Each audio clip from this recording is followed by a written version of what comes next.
Hi, my Aquarius friends. Thank you for joining me for the November 2024 monthly astrology forecast. Now, this is going to be Western tropical astrology using whole sign houses.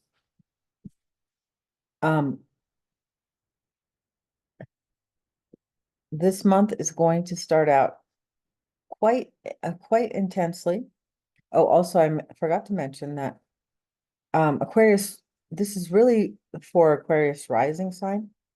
You can use it for sun sign as well, but it's not going to be as accurate as if this Aquarius is your rising sign. The month starts out with a Scorpio new moon on November 1st. And what makes this new moon pretty powerful is that the ruler of Scorpio, Pluto, will oppose Mars on the same day.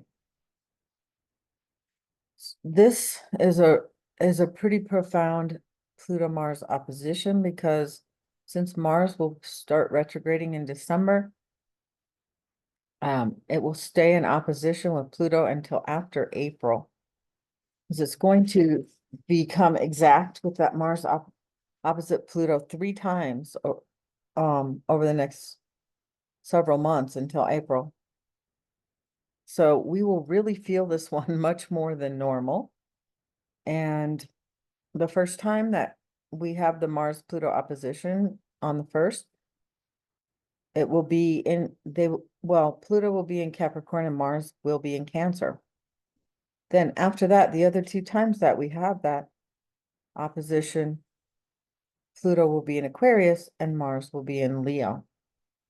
So it will be a little bit different with Aquarius and Leo. And so it's going to be exact again in January and then again in April.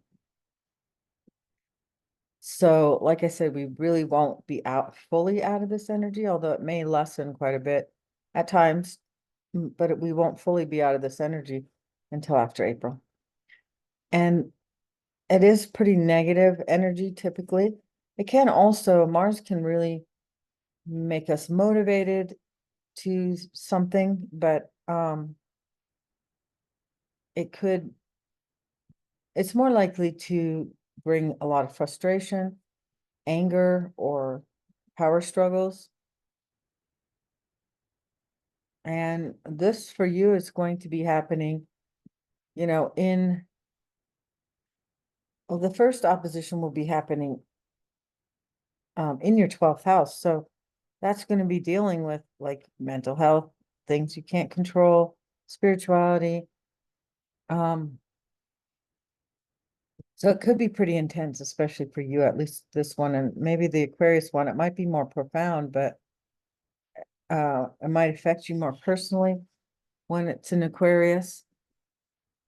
But this one, is kind of the last chance to deal with transformation that needs to happen in this area of your life. And this is something while Pluto was in your 12th house for probably the last 14 years or so, it's been something that you're having to work on. So if there's anything that you haven't transformed, it could be a powerful motivator to transform that. And the first step of any transformation is letting go of what doesn't serve you anymore.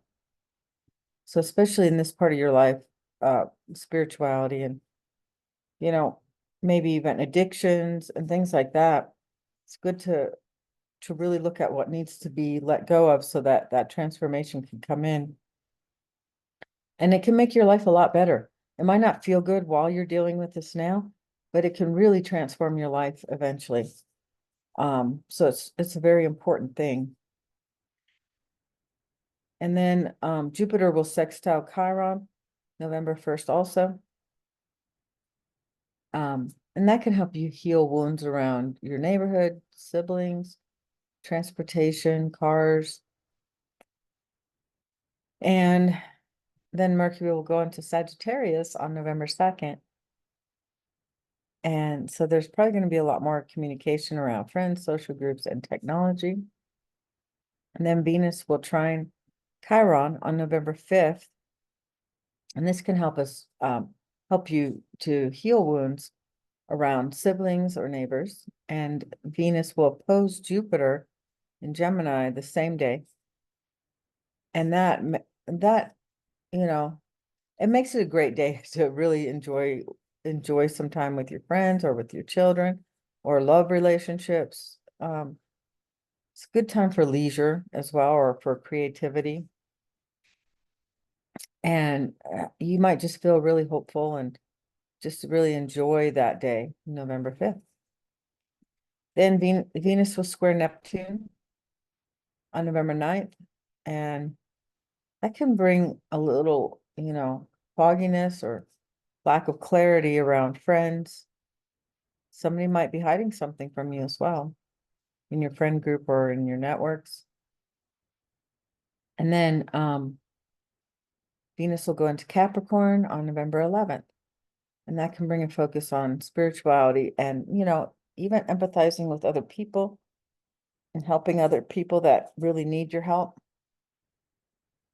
When Mercury trines Saturn November 12th, that can bring some delays around friends and social groups again, or technology.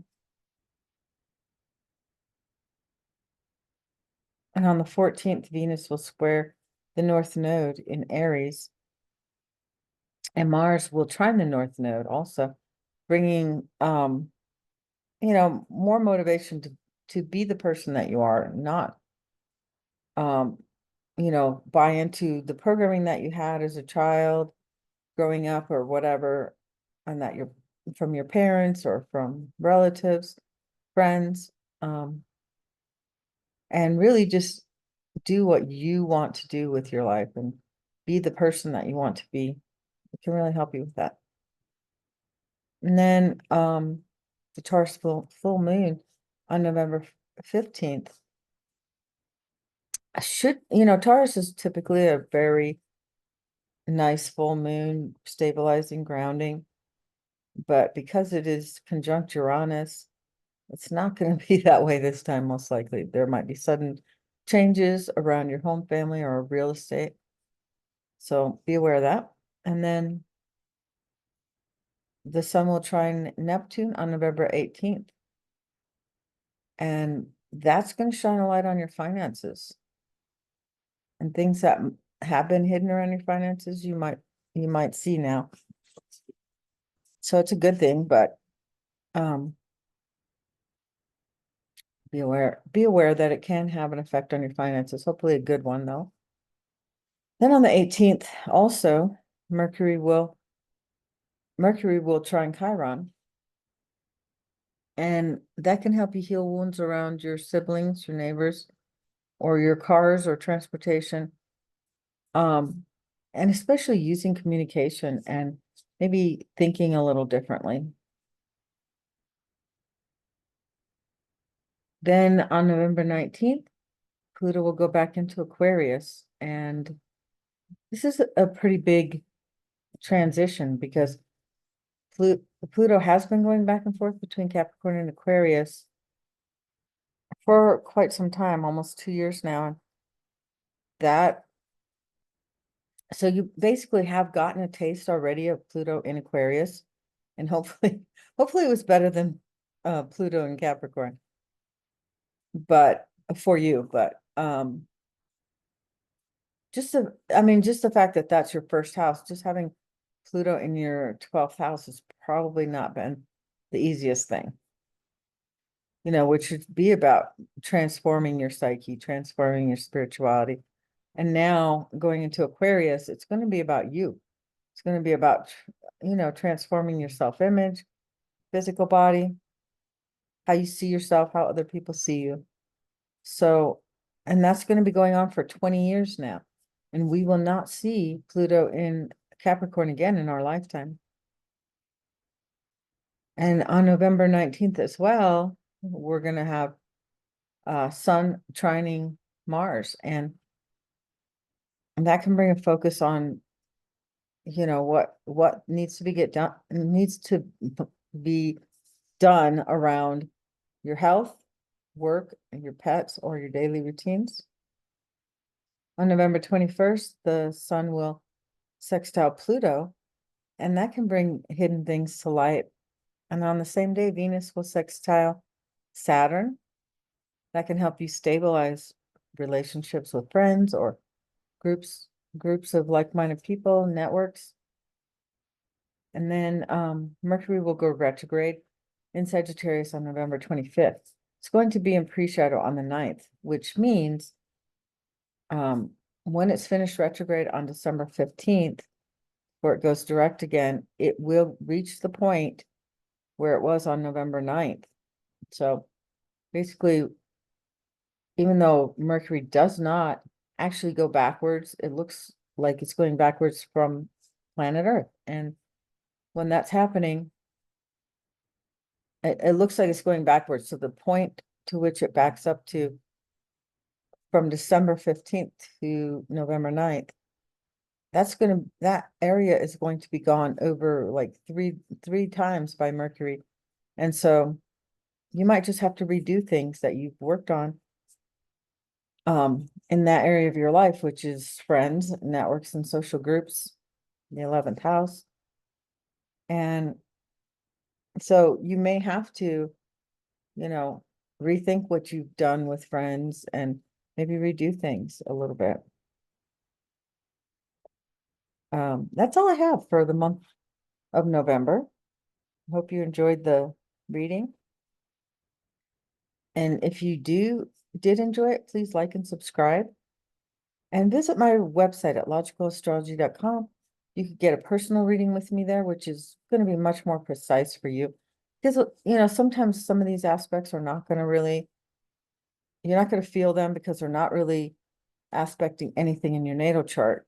And so if I look at your chart specifically, I can get a lot more information about what is actually going to affect you and how it's going to affect you. So it's nice to get a personal reading, but this website also has lots of other free goodies like weekly readings, monthly readings, and they have the dates of all these, when all these transits are going to affect you. So it can be really informative. So check that out, logicalastrology.com. And have a great month. We'll see you next month.